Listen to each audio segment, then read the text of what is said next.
KSRTC ಹೆಸರು ಬಳಕೆ ಕುರಿತಂತೆ ಮದ್ರಾಸ್ ಹೈಕೋರ್ಟ್ನಲ್ಲಿ ಕೇರಳ ಸಾರಿಗೆ ಸಂಸ್ಥೆ ಸಲ್ಲಿಸಿದ್ದ ಅರ್ಜಿ ವಜಾ, ಕಾಪಿರೈಟ್ ಅನ್ನು ಸಹ ಪಡೆಯಲಾಗಿದೆ ಎಂದು ವಾದ ಮಂಡಿಸಿದ್ದ ಕೆಎಸ್ಆರ್ಟಿಸಿ, ಕರ್ನಾಟಕ ರಾಜ್ಯ ರಸ್ತೆ ಸಾರಿಗೆ ಸಂಸ್ಥೆಗೆ ಕೆಎಸ್ಆರ್ಟಿಸಿ ಹೆಸರು ಬಳಕೆಗೆ ಯಾವುದೇ ಸಮಸ್ಯೆ ಇಲ್ಲ.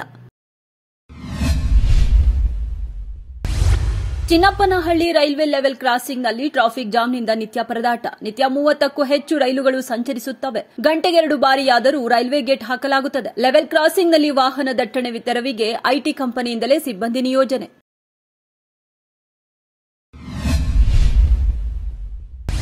ಭ್ರೂಣ ಹತ್ಯೆ ವಿಚಾರ, ಸಂಸತ್ ದಾಳಿ ವಿಚಾರವು ಸದನದಲ್ಲಿ ಭಾರೀ ಸದ್ದು ಗದ್ದಲಕ್ಕೆ ಕಾರಣವಾಗಿತ್ತು.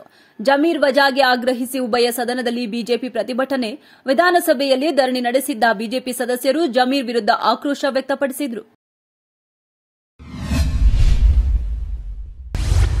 ಗಲಭೆಗೆ ಸಂಬಂಧಿಸಿದಂತೆ 157 ಜನರನ್ನು ಪೊಲೀಸರು ಬಂಧಿಸಿದ್ರು. ಹುಬ್ಬಳ್ಳಿ ಗಲಭೆ ಪ್ರಕರಣದ ಬಂಧಿತರಲ್ಲಿ ಮತ್ತೆ 35 ಜನರಿಗೆ ಸುಪ್ರೀಂ ಕೋರ್ಟ್ ಜಾಮೀನು ದೊರೆತವರ ಸಂಖ್ಯೆ 46ಕ್ಕೆ ಏರಿಕೆಯಾಗಿದೆ.